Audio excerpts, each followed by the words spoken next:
Hey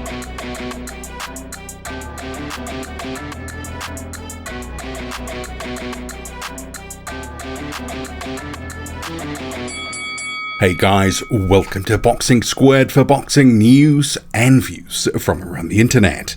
Luis Ortiz has 3 days to accept an IBF final eliminator with the Croatian Filip Hrgovic. So see here on screen, Kalle and Sauerland of Wasserman Boxing, which co-promotes Filip Hrgovic, also co-promoted by Matchroom.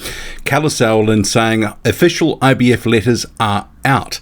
Challenge accepted by Filip Hrgovic, 3 days and counting for Luis Ortiz to accept. Let's go. Hashtag Hrgovic Ortiz. In another post, which was a few hours before that one, saying open message for Luis Ortiz. We accept. See you soon. And they have a little montage which they put up where they have the story or the quote from Luis Ortiz saying, if you want to fight for the title, you have to go through me. And then they say, you're wrong, Luis. You have to come through us. See you soon. So a potential Filip Hrgovic-Luis Ortiz fight, IBF final eliminator. If Luis Ortiz says that he wants to get back to a title shot, that's his goal, to become a champion, this is a direct path. So it's going to be interesting to see what happens because, one, I love the fight. I think this is an opportunity. If Ortiz really wants one last hurrah, he's going to have to face a puncher in Hrgovic who, let's face it, has been relatively untested so far. Like Luis Ortiz, Hrgovic has been finding it a bit of a struggle to get opponents to get him in the ring with him. And this will test the narrative that Luis Ortiz is the boogeyman, that Luis Ortiz is avoided, that no one wants to fight him. Because let's face it, that was an element that they were building up in the lead up to Martin and Ortiz, the pay-per-view event on the 1st of January, that Luis Ortiz was still being avoided, still dangerous, still the boogeyman of the division. And if he doesn't take this IBF final eliminator, then that narrative takes a big hit. And in my view, the Luis Ortiz avoided narrative has actually run its course. I think at one point, Luis Ortiz was an actively avoided fighter. You're talking 2015 to 2017. No one was putting their hand up. No one really that interested to face him. Since then, he's had a couple of title shots, and obviously against Charles Martin, even though he won, he looked old and he looked beatable.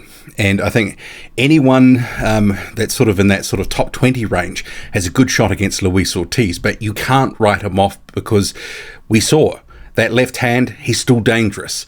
While other things may have been in decline in the couple of years where he's largely been inactive, the 42-year-old Ortiz reminded us he's still powerful, he can still crack, and he can change the course of the fight with one punch.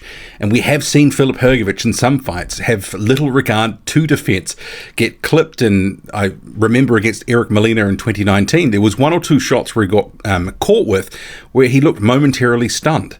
And Luis Ortiz hits significantly harder than Eric Molina. But I like the prospect of this fight, but is it going to happen? And that's the question. But there will be some difficult sort of conversations and difficult waters to navigate, and I posted about this on Twitter, for Luis Ortiz fanboys, which, let's face it, a majority of them are Deontay Wilder fans. They have a lot invested in Luis Ortiz because he's Wilder's best win. I don't think it's, shocking that that is in place. But obviously, being a PBC fighter, a lot of Deontay Wilder fans support the PBC banner. But if he walks away from Hrgovic, it dents the narrative that he's this avoided fighter, the boogeyman, and there'll be some tough explaining to do from those fans about Luis Ortiz not taking the fight. And I would remind you that many of these same fanboys were ones that were going in on Dillian Whyte in 2018, crucifying him for not taking the fight against Luis Ortiz, which was ordered by the WBC, not taking the fight against Kubrat Pulev, which was an IBF final eliminator. It went to a purse bid. Whyte pulled out. Whyte opted for money fights.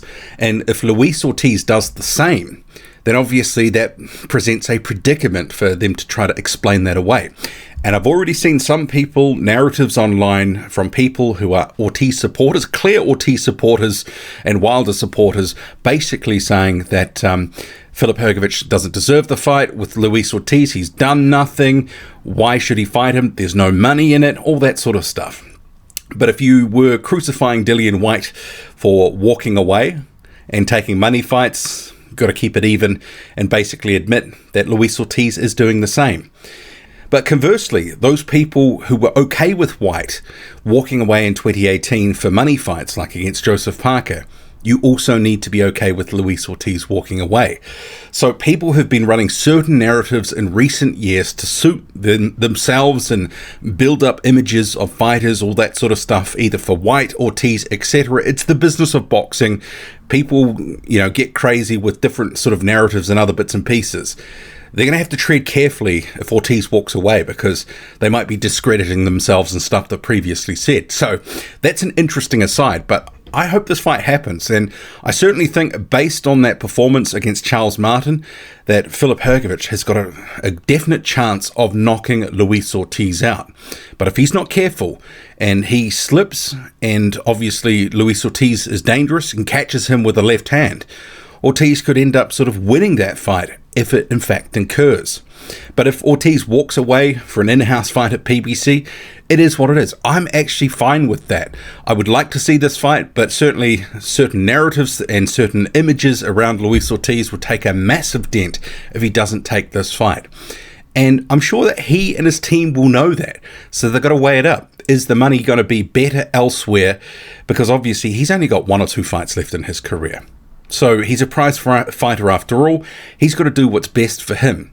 And maybe he doesn't need to be pushing the boogeyman narrative anymore, because maybe that has run its course, and I think it has. But certainly it was used to promote that recent pay-per-view. But interesting fight. If it happens, the clock is ticking. Will Luis Ortiz take the fight? Let me know. Drop a comment loud and often. Hit like, hit subscribe. Follow me on Twitter, boxing_squared. I'm out.